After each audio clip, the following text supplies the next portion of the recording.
Waalaikumsalam. Alhamdulillah, kabar saya baik-baik juga Bu. Insya Allah saya siap diwawancarai pada hari ini.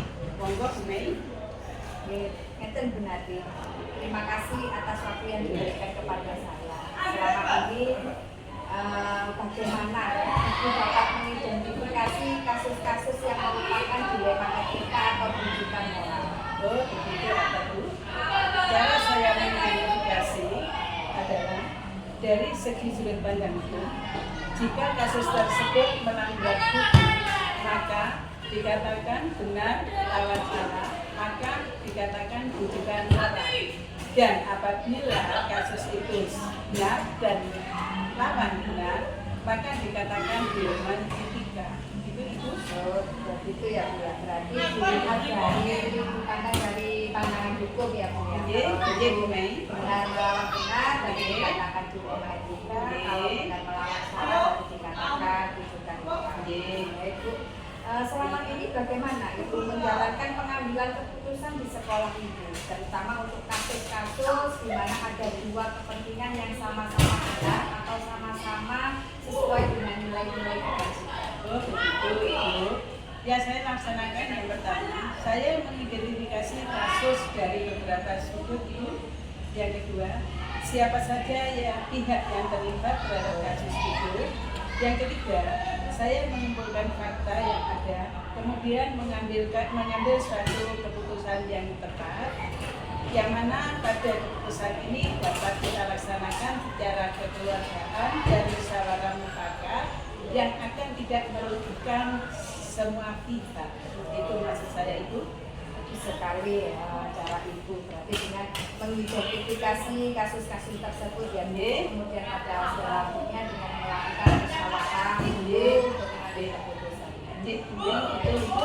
Untuk langkah-langkahnya itu prosedurnya seperti apa yang biasa Ibu lakukan selama ini? Langkah-langkah yang dapat saya laksanakan antara lain Bu Mei, menentukan siapa yang terlibat. Yang kedua, menanyakan kepada orang-orang yang terlibat. Yang ketiga, berdiskusi dengan warga sekolah. Yang keempat, membuat beberapa solusi keputusan. Yang kelima, menimbang lagi permasalahan itu sebelum saya mengambil keputusan. Itu yang dapat kita laksanakan. Banyak sekali prosedur dan langkah yang harus dilakukan ya sebelum mencapai keputusan pada akhirnya. Menurut Ibu ini, yang dianggap itu paling efektif dalam pengambilan keputusan pada kasus-kasus dilema etika itu seperti apa?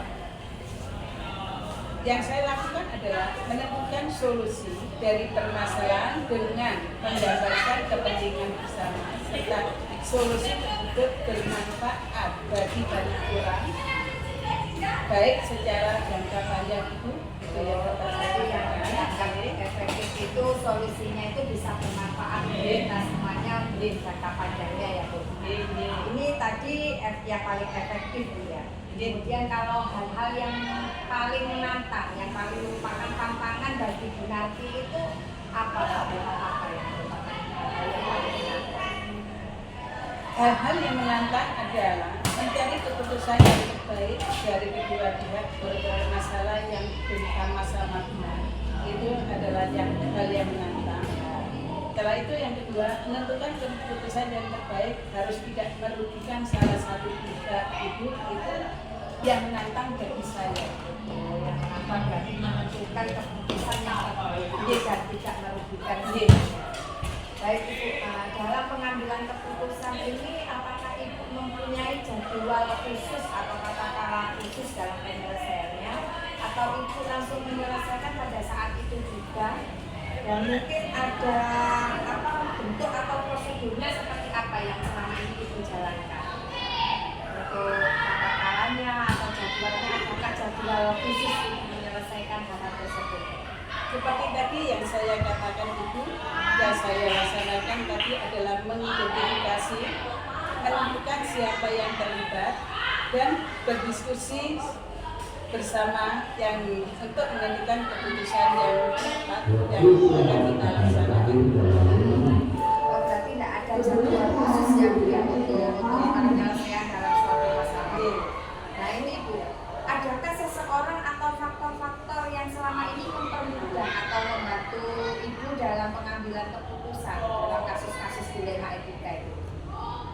untuk mengambil keputusan, saya melakukan musyawarah bersama untuk mencapai mufakat, sehingga dengan ini akan mempermudah saya dalam mengambil suatu keputusan.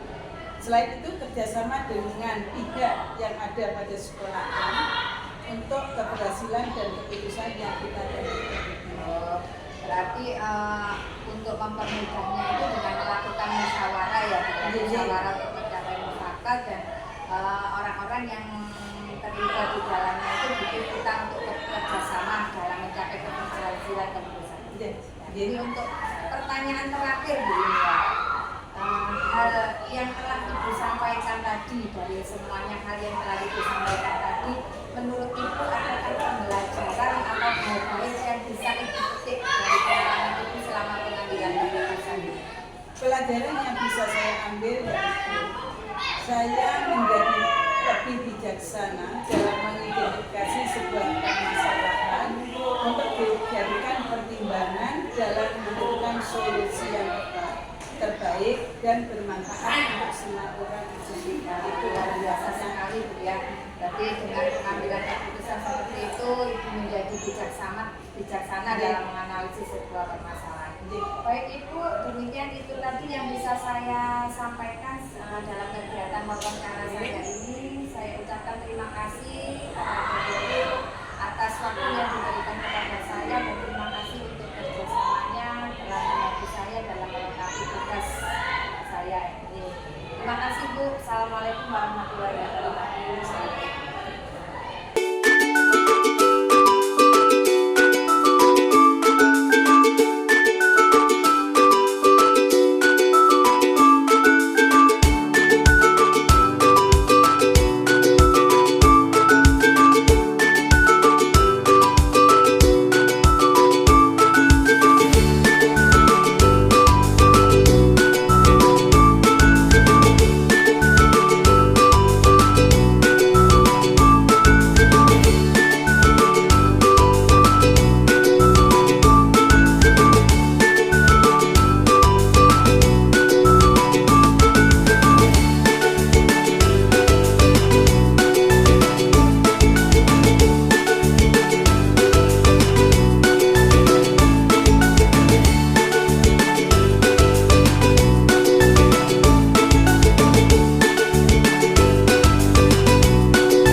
Waalaikumsalam, Bu Maini. Ini tidak apa-apa, kebetulan ini saya senang sampai apa yang bisa saya bantu. Begini Pak, saya ingin menanyakan beberapa hal kepada Bapak tentang cara pengambilan keputusan yang Bapak lakukan selama ini. Bagaimana Bapak dapat mengidentifikasi kasus-kasus yang merupakan dilema etika atau bisikan moral? Ya, pada tersebut maka perlu dilihat dari tipe kasus. Ini kasusnya berat, ringan, kemudian apakah kasusnya sering muncul. Jika memang tidak benar-benar, maka termasuk dilema etika. Jika benar dan salah, maka termasuk bisikan. Begitu ya Pak ya. Terus selama ini bagaimana Bapak menjalankan pengambilan keputusan di sekolah Bapak, terutama untuk kasus-kasus di mana ada dua kepentingan yang sama-sama benar atau yang sama-sama mengandung nilai kebajikan? Ya, pertama-tama kita bermusyawarah itulah dengan perangkat sekolah termasuk bapak ibu kesiswaan ini yang sering saya ajak bermusyawarah urusan masalahnya ya. Oh ya, jadi dengan musyawarah ya Pak ya, dengan pihak-pihak terkait ya Pak. Terus langkah-langkahnya seperti apa Pak? Prosedurnya yang biasa Bapak lakukan itu langkah-langkahnya seperti apa? Yang pertama kita mengidentifikasi masalah, ya, kemudian bermusyawarah dengan aset atau bahkan dengan yayasan kalau perlu atau temukan pemufakatan dari urusan tersebut. Berarti intinya itu dengan musyawarah untuk menentukan kemufakatan bersama ya Pak ya. Terus ini Pak, hal-hal yang selama ini Bapak anggap efektif dalam pengambilan keputusan pada kasus-kasus dilema etika itu apa yang menurut Bapak efektif Pak? Ya, hal yang dianggap efektif dalam pengambilan keputusan dengan komunikasi efektif yang baik agar keputusan yang diambil bisa diterima semua orang yang dipakai. Ya, memang komunikasi yang efektif itu sangat diperlukan juga Pak ya untuk menyampaikan hasil keputusan. Nah, itu tadi yang efektif Pak. Kalau sekarang menurut Bapak yang merupakan tantangan Pak, yang merupakan tantangan dalam pengambilan keputusan pada kasus dilema etika itu apa Pak? Tentang dalam pengambilan keputusan adalah dalam pengambilan keputusan yang melibatkan rasa kemanusiaan, memberikan ketegasan dalam pengambilan keputusan dan kesadaran dari berbagai pihak untuk menjalankan keputusan tersebut.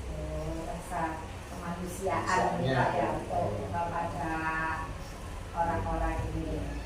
Ya, jadi ini Pak, setelah melakukan hal-hal pengambilan keputusan, apakah Bapak mempunyai jadwal khusus, jadwal tertentu dalam sebuah penyelesaian kasus dilema? Atau dalam menyelesaikan kasus tersebut langsung dilaksanakan di tempat saat itu juga? Atau memiliki jadwal atau prosedur-prosedur yang Bapak jalankan ya Pak? Ya, kondisional kita melihat memang permasalahan itu perlu kita musyawarahkan secara intens. Kita butuhkan tempat yang representatif, misalnya kita harus menjadwalkan itu. Kalau memang itu menyangkut istilahnya apa kebaikan semua. Oh, berarti kalau masalahnya lihat kondisionalnya ya Pak ya, kalau masalahnya tidak terlalu berat langsung diselesaikan saat itu juga. Kalau masalahnya itu berat perlu diadakan jadwal untuk musyawarah-musyawarah itu Pak ya. Setelah itu adakah Pak seseorang atau faktor-faktor yang selama ini mempermudah atau membantu Bapak dalam mengambil keputusan? Mungkin ada orang atau faktor-faktor lain yang terlibat dalam pengambilan keputusan ini yang penting. Ya, tentunya itu sangat penting sekali untuk berkoordinasi, bekerjasama. Ini sangat penting sekali karena apa? Keputusan yang kita ambil itu nanti kan sebuah kebijakan harus dilaksanakan semua pihak, menyangkut semua pihak, maka kita perlu adanya semacam koordinasi. Berarti yang faktor-faktor yang mempermudah itu dari rekan-rekan gurunya ya Pak ya, rekan-rekan guru untuk saling berkoordinasi, berkolaborasi dalam menyelesaikan keputusan yang diambil. Ini pertanyaan yang terakhir Pak. Dari semua yang Bapak sampaikan tadi, mungkin ada pembelajaran atau hal baik apa yang dapat Bapak petik dari pengalaman selama mengambil keputusan tersebut? Pembelajaran yang dapat diambil adalah tidak semua kita anggap itu benar karena harus dilihat dari berbagai sisi. Serta perlu memperhatikan budaya lingkungan sekolah kalau pengambilan sebuah keputusan. Jadi yang bisa diambil Bapak itu keputusan yang dari tidak selamanya benar ya Pak. Kita lihat dari budaya lingkungan sekolahannya, kita berarti menyesuaikannya. Kita tidak bisa menyamakan permasalahan yang ada. Seperti itu ya.